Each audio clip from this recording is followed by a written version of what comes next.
नमस्कार, स्वागत है आपका न्यूज 18 बिहार झारखंड के डिजिटल लाइव में। मैं हूं रजनीश कुमार। आज सबसे बड़ी खबर सामने आ रही है, शिक्षक अभ्यर्थियों से जुड़ी हुई खबर है और इस खबर को फिलहाल हम सूत्रों के हवाले से आपको जानकारी दे पाएंगे, क्योंकि शिक्षा विभाग ने अभी तैयारी जरूर शुरू की है, लेकिन अभी इस खबर की पुष्टि नहीं की है। चूंकि लाखों अभ्यर्थी बेरोजगार हैं और सरकार ने जो 10 और 20 लाख नौकरी की बात कही है, एक तरह से गांधी मैदान में सीएम नीतीश कुमार ने घोषणा की है, तो उन घोषणाओं की हकीकत क्या है और कितना वक्त लगेगा, ये हम शिक्षा विभाग से ही शुरू करते हैं। क्योंकि ये वर्षों से मामला लंबित है और पिछले 3.5 साल से जो बिहार के शिक्षक अभ्यर्थी हैं, सीटेट, बीटेट और एस्टेट पास करने के बाद लगातार सड़क पर हैं। आंदोलन हुआ, विधानसभा घेराव हुआ, लाठीचार्ज किया गया, घायल हुए, अस्पताल में भर्ती हुए, शिक्षा विभाग का चक्कर लगा रहे हैं, मुख्यमंत्री जनता दरबार का चक्कर लगा रहे हैं, लेकिन जो रिजल्ट है वो क्या निकलकर सामने आया है, उस बात की हम अभी जानकारी आप लोगों को दे दें। तो सबसे पहले जानकारी आपको दे दें, जो प्राइमरी वाले अभ्यर्थी हैं, जो इंतजार कर रहे थे कि इस साल उनकी बहाली होगी, तो इसमें बदलाव हो गया। सीएम नीतीश कुमार ने विगत 3 दिन पहले यानी 23 सितंबर को जो समीक्षा बैठक की थी तमाम अधिकारियों के साथ, शिक्षा मंत्री, शिक्षा विभाग के अपर मुख्य सचिव, माध्यमिक डायरेक्टर, प्राइमरी डायरेक्टर, शिक्षा सचिव, तमाम जो अधिकारी थे, और उसके साथ साथ बिहार के वित्त मंत्री विजय चौधरी, उनके साथ बैठक हुई। बैठक में जो नतीजा निकला, ये नतीजा निकला कि अब बिहार में पहले हाई और +2 स्कूलों में शिक्षकों की बहाली होगी, यानी पहले उन अभ्यर्थियों को मौका दिया जाएगा जो एस्टेट पास हैं। जो बीटेट और सीटेट वाले हैं उनको बाद में मौका दिया जाएगा, क्योंकि एस्टेट वाले जो अभ्यर्थी हैं, अगर वो पहले बहाली में शामिल होंगे, अगर उनके लिए पहले विज्ञापन जारी होता है, तो वो फिर से प्राइमरी में आना नहीं चाहेंगे, और प्राइमरी में आना नहीं चाहेंगे तो सरकार के लिए मुश्किलें और चुनौतियां कम होंगी। लेकिन जो बीटेट और सीटेट वाले जो अभ्यर्थी हैं, अगर उनकी बहाली पहले हो जाती है प्राइमरी वालों की, तो वो फिर से अटेम्प्ट करेंगे हाई स्कूल के लिए, क्योंकि कई ऐसे अभ्यर्थी हैं जो डिजर्व करते हैं। प्राइमरी, चूंकि क्या होता है कि पहले तो जगह मिल जाए, उसके बाद जो है लोग बाकी चीज ढूंढते हैं, तो यहां पहले कुर्सी चाहिए। तो जो अभ्यर्थी पहले प्राइमरी में बहाल हो जाएंगे, उन्हें हाई स्कूल में अटेम्प्ट नहीं करना पड़े, सरकार के लिए चुनौतियां नहीं बढ़े, जो सीटें हैं वो सीटें जो है उन अभ्यर्थियों के लिए है जो सीधा सीधी माध्यमिक में बहाल होना चाहते हैं। तो सरकार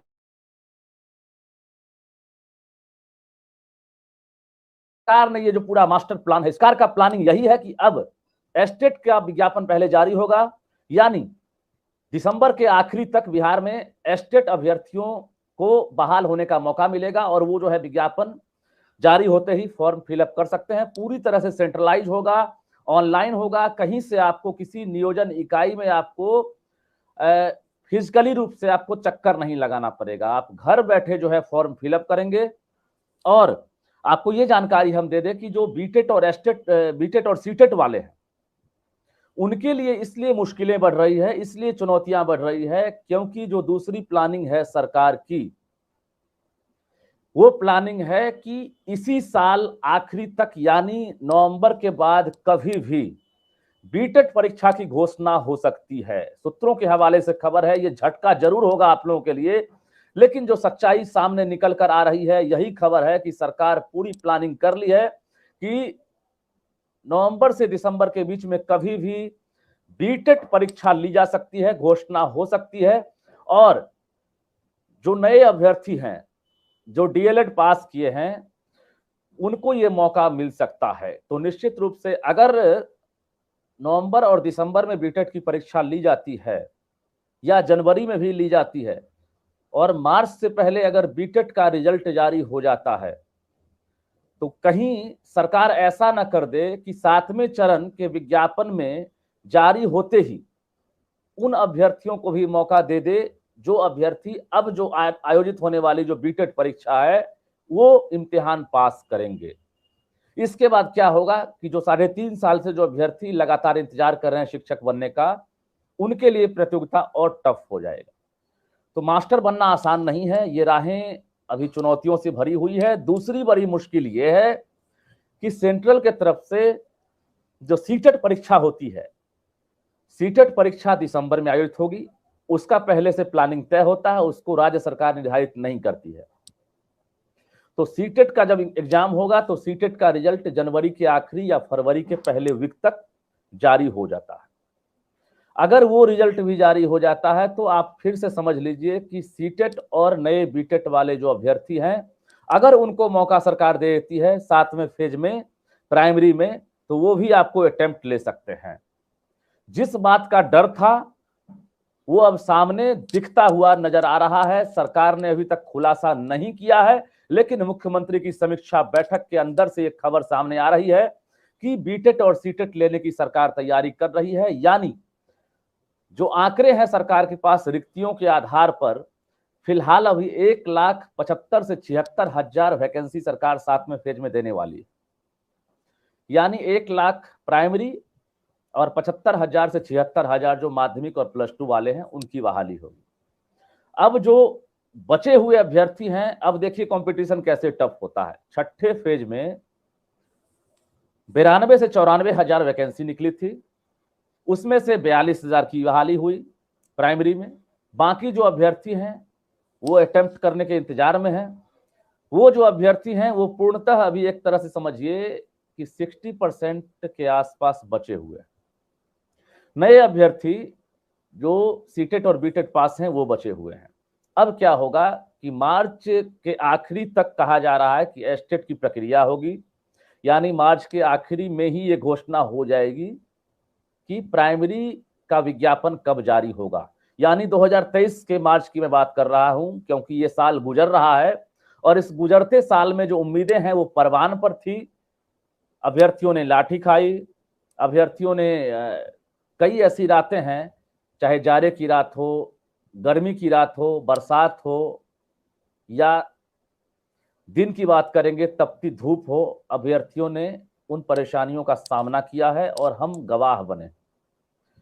हमारा इरादा आपको कहीं से कुंठित करना नहीं है, आपको कहीं से निराश करना नहीं है। बहाली होगी, ये भी मैं बता दूं आपको कि सरकार ने ये पूरा मास्टर प्लान तैयार कर लिया है कि बहाली होगी। जो ट्रेंड अभ्यर्थी हैं वो बेरोजगार नहीं रहेंगे, ये भी जानकारी दे दें। लेकिन जो सीक्वेंस है उसमें बदलाव हुआ है। यानी अब जो बदलाव हुआ है, एक बार फिर से आपको जानकारी दे दें कि एस्टेट पास अभ्यर्थी पहले बहाल होंगे। उनके लिए बहाली प्रक्रिया दिसंबर तक शुरू हो जाएगी।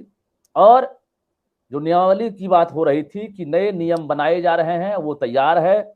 शिक्षा विभाग ने प्रस्ताव तैयार किया था, वित्त विभाग के पास भेजा गया था। वित्त विभाग ने 10 से लेकर 11 या 12 तारीख को उस नियमावली पर मुहर लगा दी।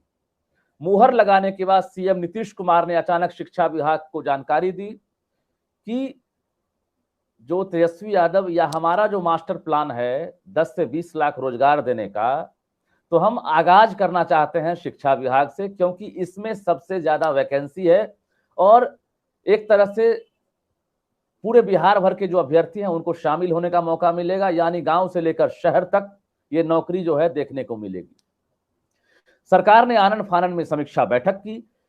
शिक्षा विभाग के अपर मुख्य सचिव ने तमाम डीईओ को, डीपीओ को 48 घंटे का अल्टीमेटम दिया कि जिन जिलों ने रिक्तियों का पूरा ब्यौरा नहीं भेजा है, अगले 48 घंटे के अंदर यानी 21 तारीख की रात तक हर हाल में शिक्षा विभाग को आप अपडेट करा दें। फाइनल कितने टीचर रिटायर्ड किए, कितनी सीटें हैं, कितने विषयवार शिक्षक की पद खाली हैं, तमाम चीजों की जानकारियां जैसे ही मिलती है 23 तारीख को सुबह 11 बजे से सीएम नीतीश कुमार तमाम अधिकारियों के साथ, मंत्रियों के साथ बैठक करते हैं। और बैठक लगभग 3.5 घंटे की बैठक थी। ये नतीजा निकल कर आया कि अब शिक्षा विभाग तैयारी में है कि इसी साल बहाली करेगी, लेकिन जो सीक्वेंस है वो बदल गया। अब हाई स्कूल की बहाली होगी, उसके बाद प्राइमरी वालों की बहाली होगी। आंदोलन सबने किया है, हम किसी के सिंगल पक्षधर नहीं है, हम दोनों के लिए बात कर रहे हैं। एस्टेट वालों ने भी आंदोलन किया और सीटेट बीटेट वालों ने भी आंदोलन किया। हर किसी के आंदोलन का महत्व होता है और सरकार ने एक तरह से आंदोलन का जो प्रेशर होता है वो सरकार ने समझा। हम कई बार ऐसा हुआ कि सरकार ने जब बातचीत की हमारे साथ भी और बाकी जो रिपोर्टर हैं उनसे ही बातचीत हुई, तो ये सामने आया कि अभ्यर्थी परेशान है, आपकी परेशानी को समझा जा रहा है, नो डाउट, लेकिन ये काम पहले भी हो सकता था। मैं बार बार कह रहा हूं कि ये काम पहले हो सकता था। शिक्षा मंत्री विजय कुमार चौधरी ने आगाज किया था, आगाज से अंजाम तक पहुंचने में कितना वक्त लग जाएगा ये हमने भी नहीं सोचा था, और कितना वक्त लगेगा ये भी कहना फिलहाल मुश्किल है, क्योंकि जो रोस्टर होता है सभी जगह जब कैलेंडर जारी होता है, आप किसी भी यूनिवर्सिटी में देख लेंगे, भले ही कैलेंडर की तारीख बदल जाए, फेल हो जाए, लेकिन एक कैलेंडर का मायने होता है, क्योंकि नियोजन इकाई जो है उसको भंग नहीं किया जाएगा, नियोजन इकाई की जो प्रक्रिया है उसमें बदलाव किया जा रहा है। ये जानकारी सरकार को पहले से थी, सरकार ने पहले से तैयारी की थी, यानी एनडीए की सरकार में ये प्रस्ताव लाया गया था कि अब जो नियमावली है उसमें बदलाव करेंगे। इसमें कहीं से तेजस्वी यादव को या महागठबंधन की सरकार को क्रेडिट नहीं जा रहा है कि आप जो है नए नियमावली को बदल रहे हैं। ये पिछले 2-2.5 साल से ये प्रक्रिया में बदलाव की चर्चा हो रही थी। हालांकि बीच में सरकार बदल गई, महागठबंधन को मौका मिल गया और इस सरकार ने घोषणा कर दी गांधी मैदान से। तो अब जो प्रक्रिया है आपको बता देते हैं कि नियमावली पर वित्त विभाग ने मुहर लगा दी है, सीएम नीतीश कुमार ने समीक्षा बैठक कर दी है। अब कहा जा रहा है कि सितंबर यानी इसी महीने में जो कैबिनेट होने वाली है उस कैबिनेट में आपको नए नियमावली को लेकर मुहर लग जाएगी। उसके बाद ये क्लियर हो जाएगा कि अब जो बहाली प्रक्रिया है उसका तरीका बदल जाएगा। ट्रांसपेरेंसी लाने के लिए हो, चाहे अभ्यर्थियों को फिजिकली दौड़ना नहीं पड़े इसको लेकर हो, या सरकार पर जो सवाल उठ रहा है उसको लेकर हो, तमाम चीजें बदल दी जा रही है। और आपको बता दें कि अब बिहार विद्यालय परीक्षा समिति को भी जानकारी दे दी गई है और वो भी तैयारी में जुट गया है। एक तरफ जहां कॉमर्स वाले एसटीईटी जो है उनके लिए भी विज्ञापन जारी होने वाला है, उसके लिए भी इम्तिहान होने वाला है। दूसरी तरफ अभी जो इम्तिहान का दौर होगा वो शुरू होगा। जो बीटेट वाले अभ्यर्थी हैं उनको अभी इंतजार करना होगा क्योंकि कंपटीशन बढ़ रहा है। अब बता दें आपको कि बिहार में जो आंकड़े हैं शिक्षकों के, अगर सर्व शिक्षा अभियान की बात करेंगे तो 30 पर 1 टीचर होना चाहिए, लेकिन हैरानी होती है कि पिछले 2011-12 से जो आंकड़े हैं वो डिक्रीजिंग डे में चल रहा है, डिक्रीजिंग ऑर्डर में चल रहा है। यानी जो आंकड़े 30 पर 1 होनी चाहिए वो अभी 50 और 55 पर 1 है। तो आप समझ सकते हैं 50 और 55 बच्चों पर 1 टीचर, ये तो विडंबना है। 30 बच्चों पर 1 टीचर होनी चाहिए थी। अब इस बहाली प्रक्रिया को आप रैंडमली समझेंगे तो इतना वक्त लग जाएगा, हम लोगों ने भी नहीं सोचा था। संजय कुमार अपर मुख्य सचिव थे, उन्होंने कोशिश की, विभाग के अपर मुख्य सचिव सेंट्रल प्रतिनियुक्ति पर चले गए। उसके बाद दीपक कुमार सिंह आते हैं, थोड़ा वक्त उनको समझने में लगा। रंजीत कुमार सिंह प्राइमरी डायरेक्टर थे जो पूरी प्रक्रिया को समझ रहे थे। ट्रांसपेरेंसी लाने के लिए उन्होंने एक कंट्रोल रूम की स्थापना कर दी थी। जो सेंट्रलाइज सिस्टम है उसको रंजीत कुमार सिंह ने ही एक तरह से अमली जामा पहनाने का काम किया था। वहां पर प्राइमरी डायरेक्टर को बदल दिया गया। कोई भी नए अधिकारी जब आते हैं, चाहे वो आईएएस अधिकारी ही क्यों ना हो, अगर किसी नए विभाग में जाते हैं उनको समझने में वक्त लगता है। सरकार ने 2-3 जो बड़ी बड़ी गलतियां की है, उन गलतियों का खामियाजा अभ्यर्थियों को भुगतना पड़ रहा है, क्योंकि अचानक आप सब कुछ प्रक्रिया चल रही है, अचानक जो है आप सब कुछ बदल देते हैं, उसके बाद समझने में वक्त लगता है। अब रही बात सरकार बदल गई तो हम समझ सकते हैं कि जो अभ्यर्थी है उनकी मनोदशा क्या होगी। कई ऐसे अभ्यर्थी हैं जिनकी आर्थिक स्थिति खराब होती जा रही है, और अगर कोई उम्मीद कर लेता है कि हम बहाल होंगे और वक्त लग जाता है तो निश्चित रूप से उनकी मनोदशा क्या होगी और उन पर क्या गुजर रही होगी हम समझ सकते हैं। लेकिन धैर्य रखिए, धीरज रखिए। सरकार भी कहती है, हम भी कहते हैं कि ये साल बदलेगा और आपकी तकदीर भी बदलेगी, क्योंकि जो मास्टर प्लान सरकार ने तैयार किया है उसके मुताबिक एक बड़ा जो है मतलब आपके लिए जो है पिटारा खुलने वाला है। इसी महीने के आखिरी तारीख से ये पता चल जाएगा। कैबिनेट में जैसे ही मोहर लगेगी उसके बाद जो रोस्टर है धीरे धीरे क्लियर होने लगेगा, और एस्टेट वाले जो हैं अब उनको वक्त नहीं लगेगा, क्योंकि एस्टेट वाले के लिए पूरी प्लानिंग हो गई है, उनकी बहाली इसी साल से शुरू होगी। तो हम इसी जानकारी के लिए आपके पास आए थे। निश्चित रूप से हमारा इरादा है आप मजबूत रहिए, लड़िए, सामना कीजिए, आंदोलन का भी तरीका होना चाहिए, शांतिपूर्ण आंदोलन कीजिए, आपको क्षति नहीं पहुंचे, सरकारी संपत्ति को क्षति नहीं पहुंचे। लेकिन ये बता दें आपको कि धैर्य रखिए और परिश्रम का फल मीठा होता है। आपने डिग्रियां ली है, डिग्रियां बेकार नहीं जाएंगी, ये भी आपको हम कहेंगे। कंपटीशन अगर आप फेस करते हैं तो आप और मजबूत हो जाएंगे।